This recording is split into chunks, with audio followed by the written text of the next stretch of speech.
Welcome to Fine Tuning with Drew Taylor, your one-stop shop when it comes to animation news and commentary. I'm Drew's co-host, entertainment writer Jim Hill, and he and I are recording this show on Friday, June 3rd, 2022. Drew, want to point out, again, your other wonderful podcast, Light the Fuse, a.k.a. Light the Fuselage.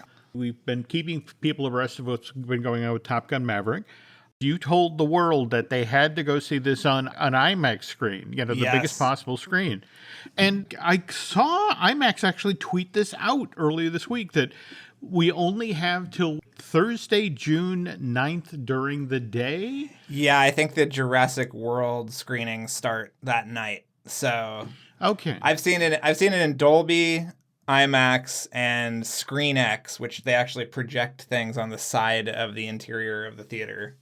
Which is pretty amazing. But so the only thing I haven't done is 4DX, which if you want, your seats to shake and them to shoot water at you, that's the last one on my bingo card.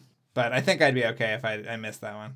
Duly noted. If you want to see 26% more screen, yep, and see Top Gun Maverick, which, by the way, just became Tom Cruise's most successful domestically released film.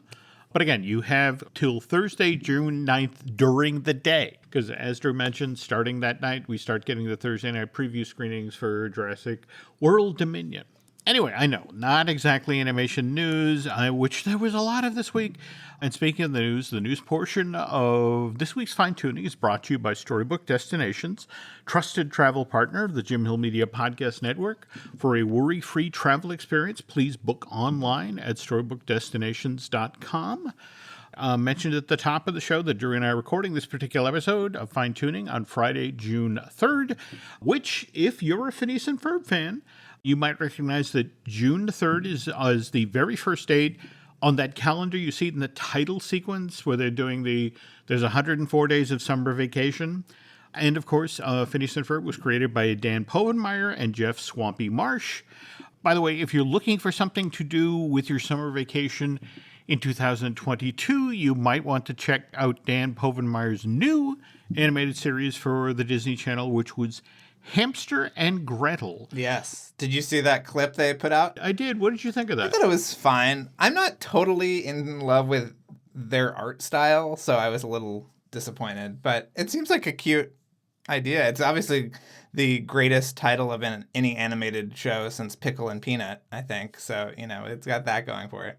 You're not wrong. And yeah, I mean, the weird thing of it is it's very much in the Phineas and Ferb, Milo Murphy's Law wheelhouse. I mean, the premise of the show is 16-year-old Kevin, who's just gotten his driver's license, is transporting his younger sister Gretel to soccer practice when their minivan breaks down and is then intercepted by space aliens. The space aliens decide to gift these two with superpowers, but then something goes awry, and it's not Kevin and Gretel who end up with the superpowers, but rather Gretel and her pet hamster, who's called Hamster, who end up having super strength and being able to fly.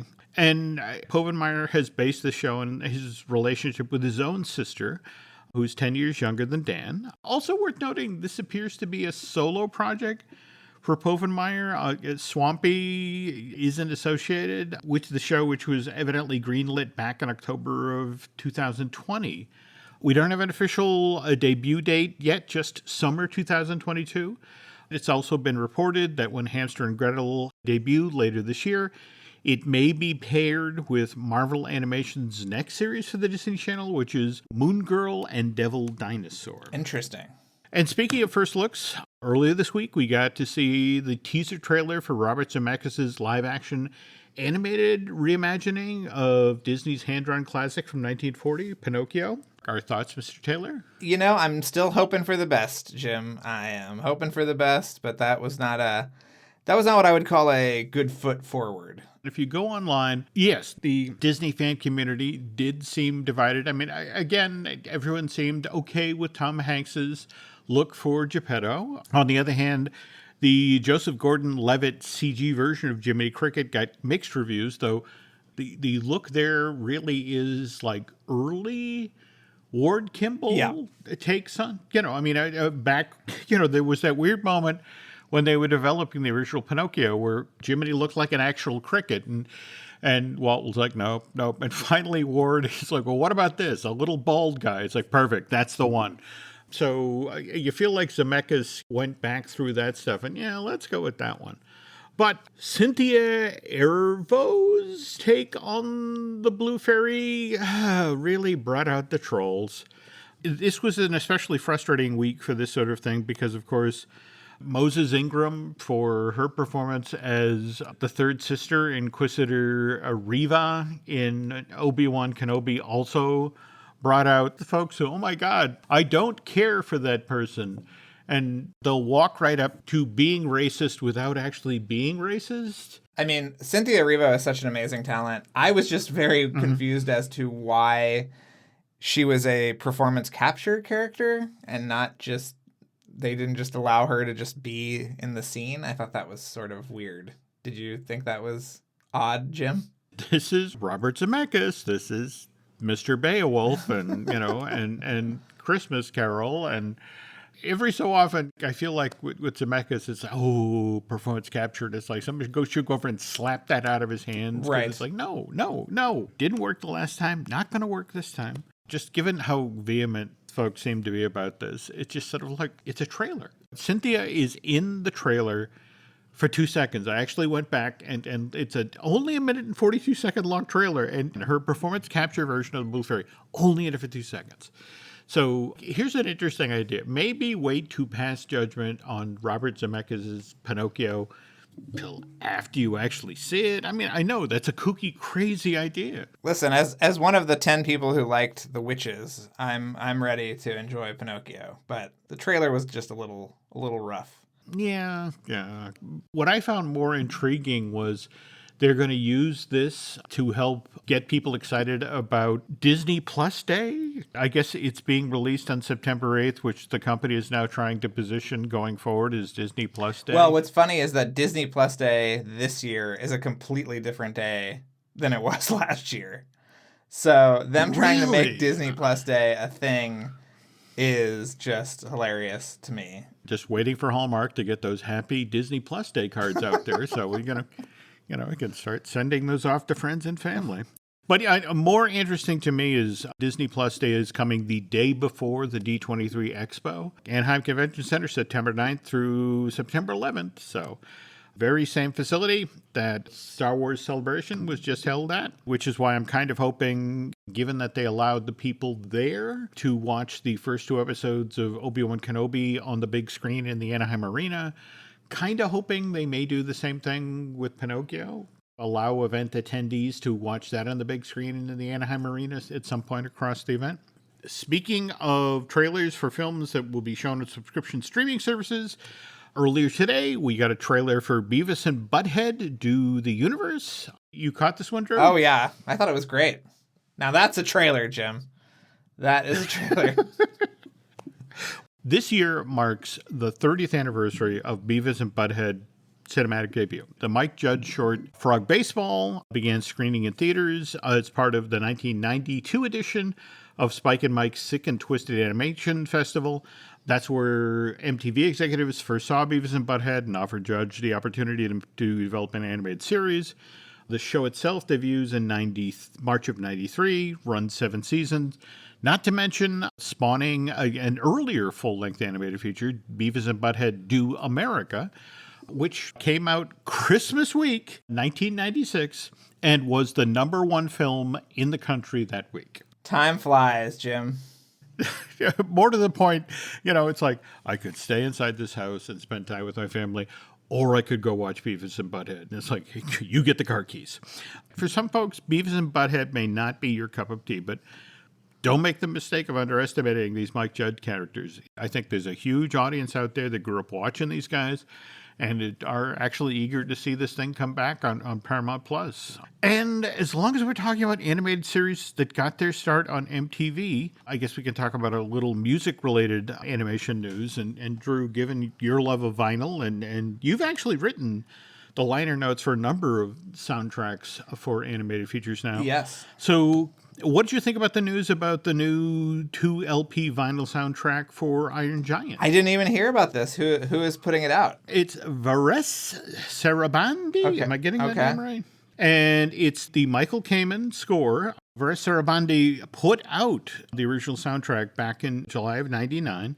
That was only 49 minutes worth of material. This 2 vinyl set is 64 minutes worth of the Iron Giant score, plus 13 minutes of alternate tracks, outtakes, and rare demos. We're just now finding out that they wanted to have a hit single in the soundtrack. So there's a demo for a song called Souls Don't Die. It's a guitar and piano piece that's performed by Michael Kamen and Eric Clapton. Have you ever heard anything about this? No, I haven't. I mean, I obviously love Kamen and Clapton's work on the Lethal Weapon scores. Mm-hmm. So that is very intriguing to me, but I had never heard that they were trying to get a radio hit out of anything from the Iron Giant, especially given how indifferent everyone was towards it as it was opening. I'm one of those people who actually physically went to the theater in late July of 99 to watch this thing. And I was there on the Friday night it opened, Nancy and literally 2 other people at a theater. So who knows? Maybe a hit single. There would have been 8 of us. Wow. Right, exactly. Anyway, this 2 LP vinyl set is supposed to go on sale August 5th. If you go to the Varese Sarabande website, they're showing that this 2 LP vinyl release is already in stock and ready for purchase with a suggested retail of $50. On the other hand, if $50 is kind of outside of your price range right now, how does Free sound? Did you see the sample track that was put out just yesterday for the Lightyear soundtrack? Yes, I don't know anything about the Lightyear soundtrack, Jim, so please tell me what was revealed. It's the Micah Giacchino? Giacchino, yeah. Yes, what they put out is the Mission Perpetual track from the soundtrack for this Angus MacLean film.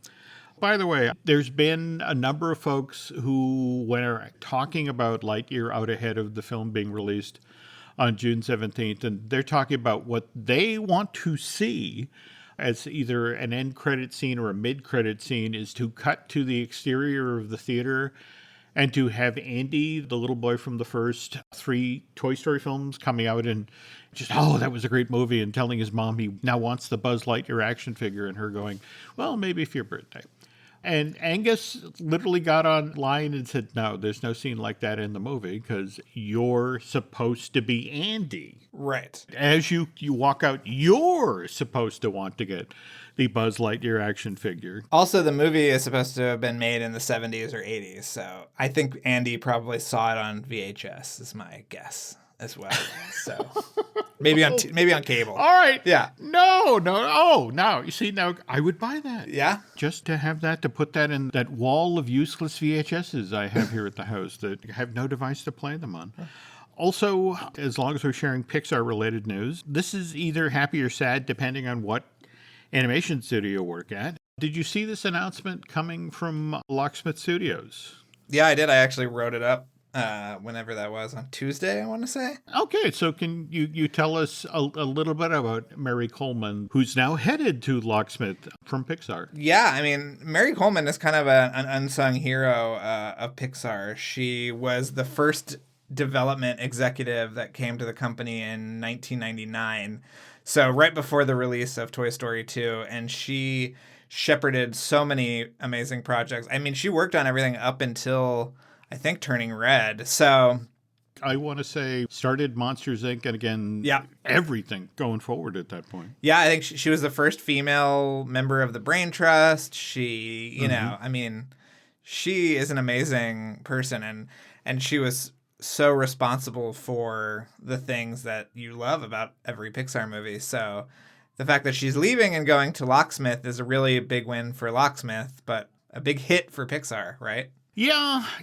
But at the same time, the only way you create opportunities for other members of the team to rise up to the challenge is when something like this happens. But even so, Mary's a big get for Locksmith, and that's a tough hit for Pixar. But Locksmith Animation, the folks who did Ron's Gone Wrong, and I think we talked in either last show or the show before that they just recently announced their next full-length animated feature, which will be That Christmas. Okay, we started off this week's fine-tuning by talking about a new animated series from Disney Branded Television.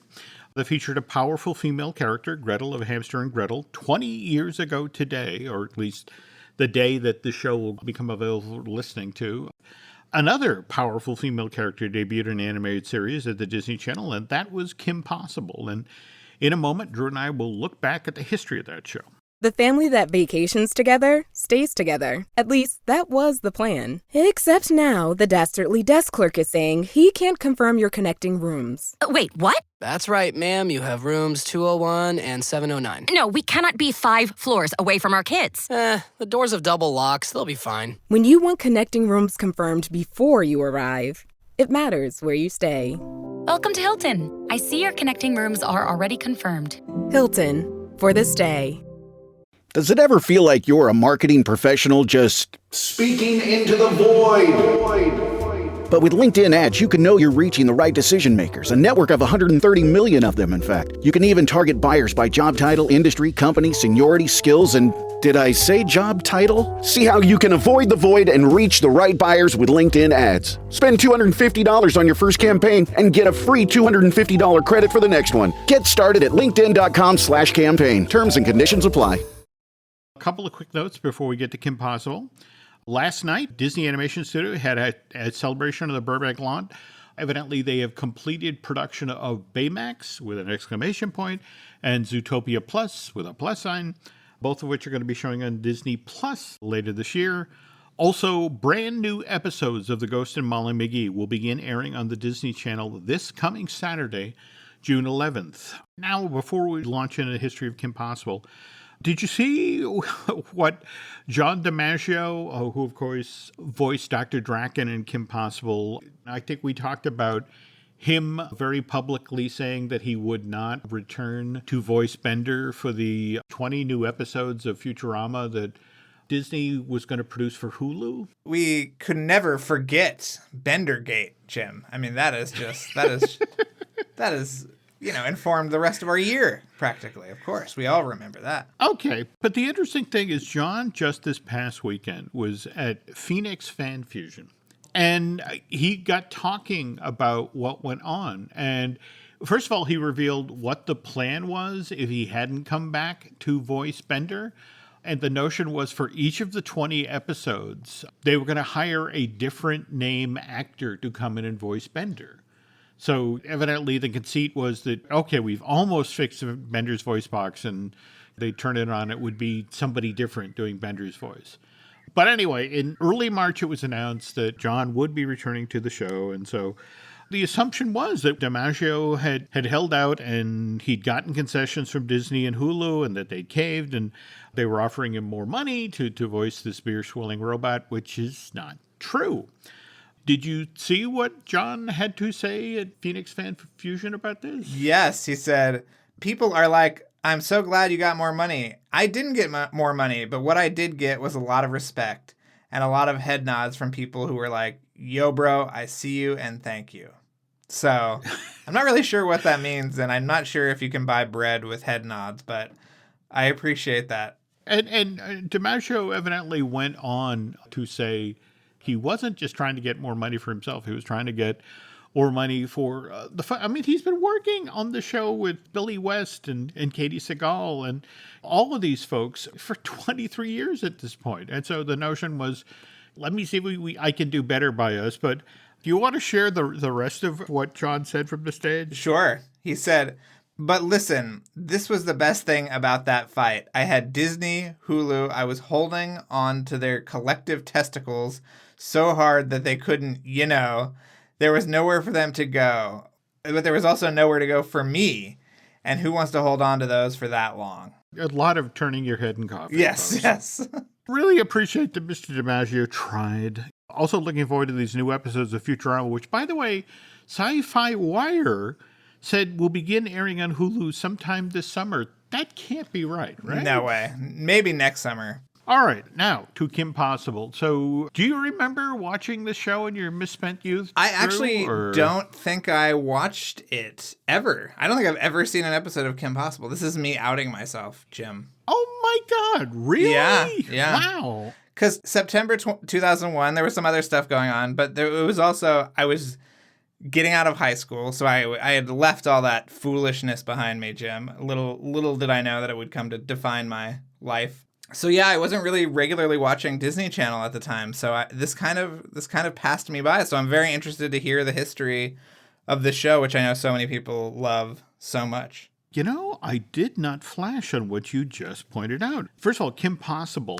was the second animated series to be produced by the Disney Channel. The first was The Proud Family, and that debuted the previous year on September 15th, 2001, which, as I think you just pointed out, there were some other events that happened in that same window of time. So, wow, just 4 days after 9/11, they walked out a new animated series. Yeah. Anyway, as the story goes, both of these shows had strong female characters, which Disney Channel management was very interested in given the huge success of Lizzie McGuire, which had debuted on that cable channel in January of 2001. And it was supposedly the Lizzie's Inner Thoughts animated character that made the folks, the executives at the Disney Channel think, okay, maybe we should be doing some more animation here. People seem to really be responding to that. And hey, Disney animation, what a concept. I actually got to visit Bob and Mark in their offices in the old Disney Feature Animation building on the Burbank lot a few months before Kim debuted on the Disney Channel, and they showed me Crush, which was the first episode of the show to air. And again, good, solid, funny show. They had decorated their office. Evidently, Bob and Mark had gone to Disney California Adventure and bought the full set of... Do you remember those recreations of the rides from Paradise Pier Yes. that they built? They had a full set of them up on the highest shelves in their office, and it was like, wow, that California Screaming actually looks cool. I like that. It's the full-size one doesn't work.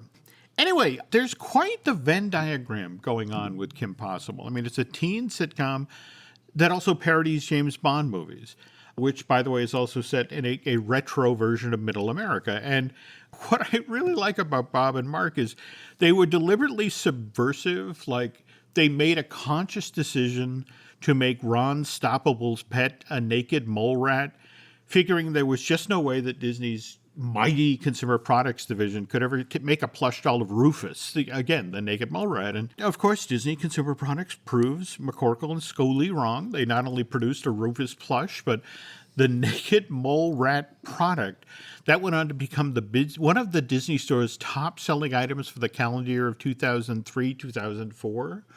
And again, just a lot of really pink plush with a big overbite.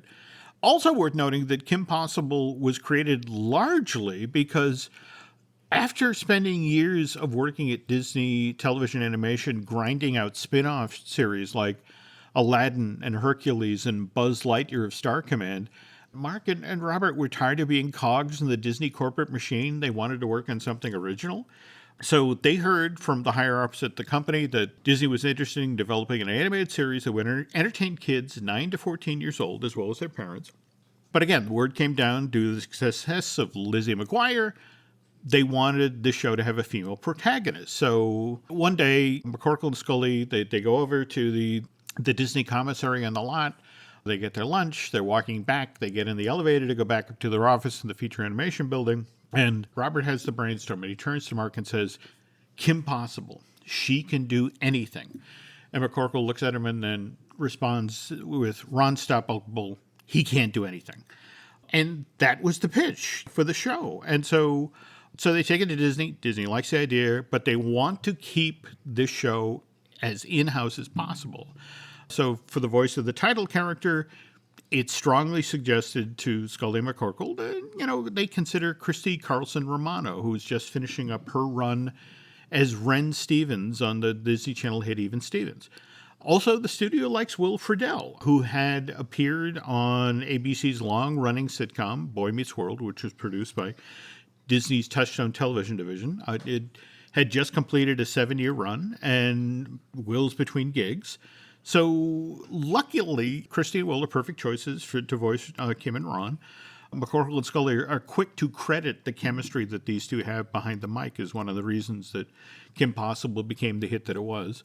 But because they went with the studio execs' suggestions about the two leads for Kim Possible.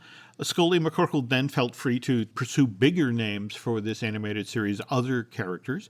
So for example, they went after Nancy Cartwright, who voices Bart on The Simpsons, is the voice of Rufus. We've talked about John DiMaggio, a Bender from Futurama, is the voice of Draken. And the other one, Ricardo Montalban, Khan from Star Trek II, The Wrath of Khan. And, of course, Mr. Rourke from Fantasy Island. He came in as the voice of Senior.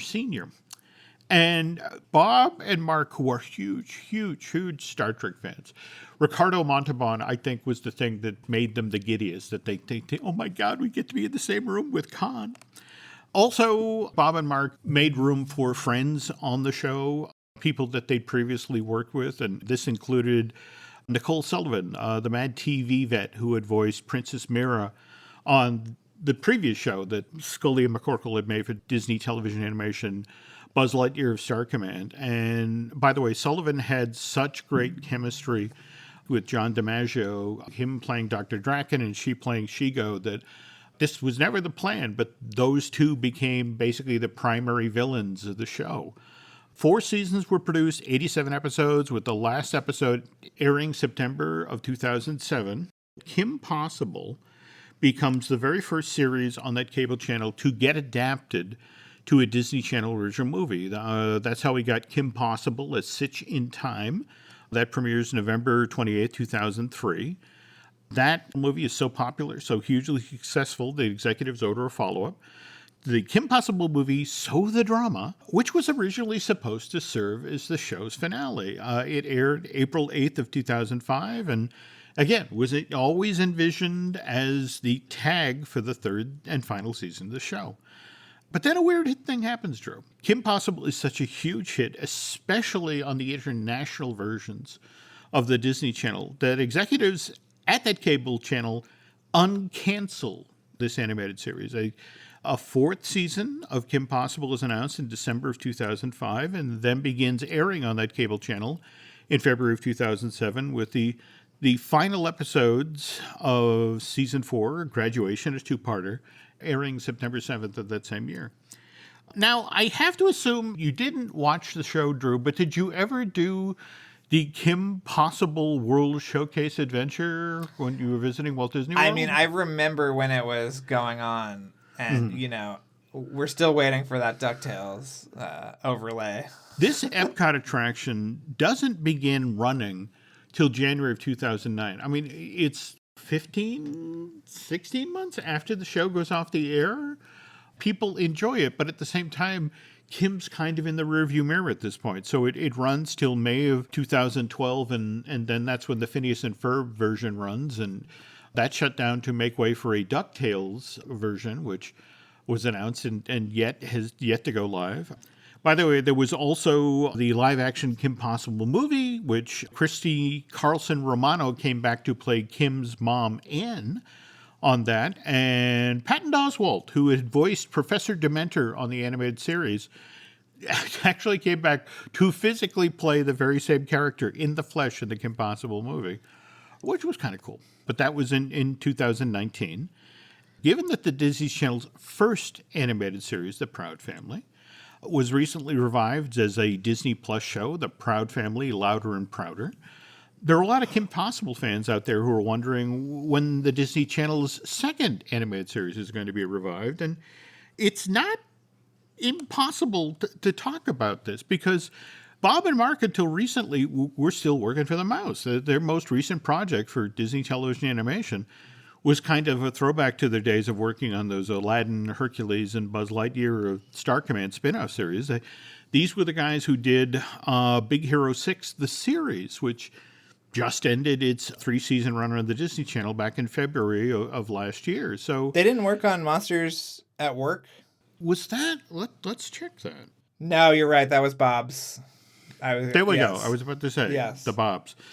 Anyway, again, these guys, in theory, are available to work on a Kim Possible revival. So, what is it? Call me, beat me if you want to reach me. Which, again, probably the same thing Ethan Hunt would say in the Mission Impossible movies if you want to get a hold of him. Which brings us to talking about Drew's other podcast, which is Light the Fuse. And last time we talked, you guys were just getting into a pile of Like the Fuselage shows. So what do we got coming up now? This week, we are starting our 3-part chat with Eddie Hamilton, who is the editor of Top Gun Maverick, as well as Mission Impossible Fallout and Mission Impossible Dead Reckoning Part 1 and 2.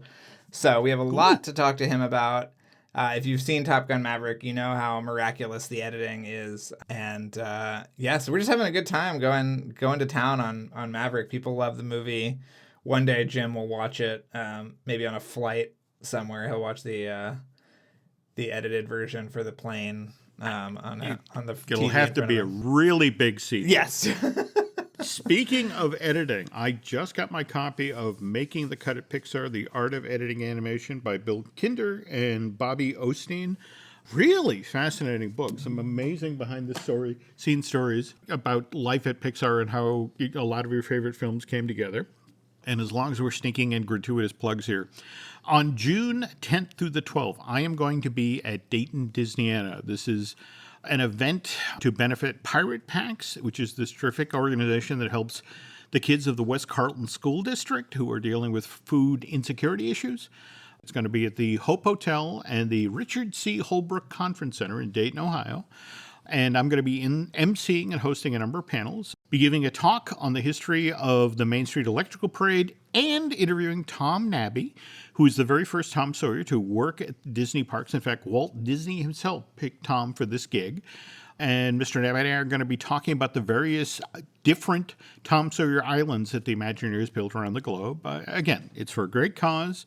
Dayton, Disneyana will have a huge vendor's room that you can hunt for collectibles in. Should be a fun time. So come on out to the Hope Hotel and the Richard C. Holbrook Conference Center, June 10th through the 12th. And other gratuitous plugs here. Remember, we've got, in addition to Light the Fuselage and Light the Fuse, we got a couple of podcasts here you could listen to as well. We got Disney Dish with Len Testo. We've got Marvelous Disney, which I do with Aaron Adams. Likewise, Looking at Lucasfilm with Brian Gahn. If you could head over to Apple Podcasts and rate and review, find Tooning, that would be helpful. If you want to head over to Bandcamp and subscribe. And finally, again, I know I mention this on every show, but seriously, if you're not following Drew Taylor on social media, you're missing out on all sorts of cool stuff. I don't know if that's true, but... Well, no, in fact, given as busy as you are these days, Drew, I'm kind of startled that, 5 and 6 times a day you're chiming in on Twitter or thereabouts and usually poking somebody. Well, yeah, I'm retweeting a lot, so it's not quite. You're giving me too much credit, Jim. If I had some original thoughts, it would be much more interesting. But yes, please, if you want to follow me, it's Drew Tailored, like a tailored shirt, on Twitter and Instagram. And what about you, Jim? Where can people find you? You can find me on Twitter and Instagram as Jim Hill Media, and over on Facebook it's Jim Hill Media News. And okay, folks, that's going to do it for now. And we will be back next week with another episode of Fine Tuning.